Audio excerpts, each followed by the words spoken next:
Imagine getting paid just for sharing your thoughts on products and services you use every day. With Survey Junkie, it's that simple.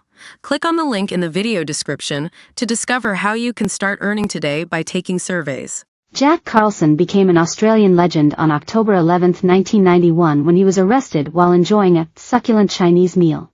And on Wednesday morning, more than 32 years later, the small-time crook sat for an interview alongside one of the police officers who arrested him. Stole what?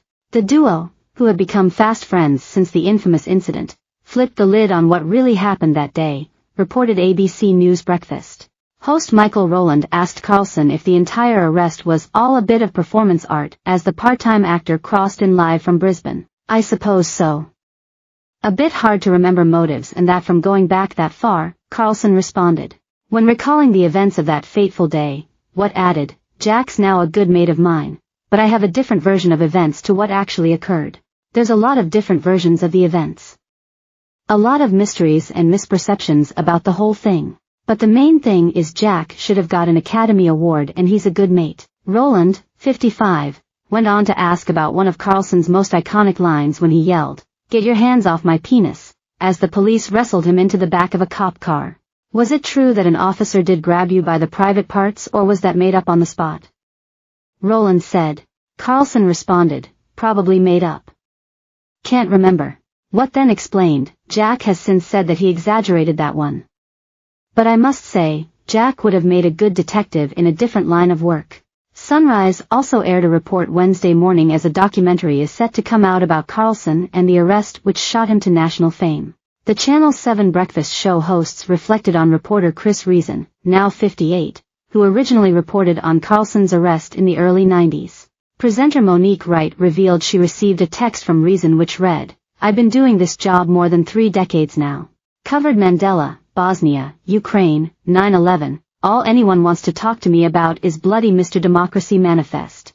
The legendary, succulent Chinese meal arrest happened on October 11, 1991 and was filmed by a Channel 7 news crew helmed by Reason. Reason received a tip-off that Carlson was being arrested because he used a stolen credit card to settle his bill. It was later found to be a case of mistaken identity. Nevertheless, the arrest was filmed by the network 7 News television crew and has been watched millions of times since it was uploaded to YouTube in 2009. The faded footage shows a bear-like man delivering a series of off-the-cuff Shakespearean lines as he is reluctantly dragged away from his lunch. Gentlemen, this is Democracy Manifest. Carlson booms at the camera. Get your hand off my penis. What is the charge? Eating a meal? A succulent Chinese meal? Ooh, that's a nice headlock, sir. Ah yes, I see that you know your judo well. The arrest was a case of mistaken identity, but the minute-long clip has since become the subject of countless memes and even has its own Wikipedia page. After much speculation, the mustachioed man hauled off by cops was revealed to be small-time crook, part-time actor and full-time showman Carlson. Decades later, Carlson's arrest story has been told in the book Carnage, A Succulent Chinese Meal, Mr. Rent-a-Kill and the Australian Manson Murders by Mark Dappen.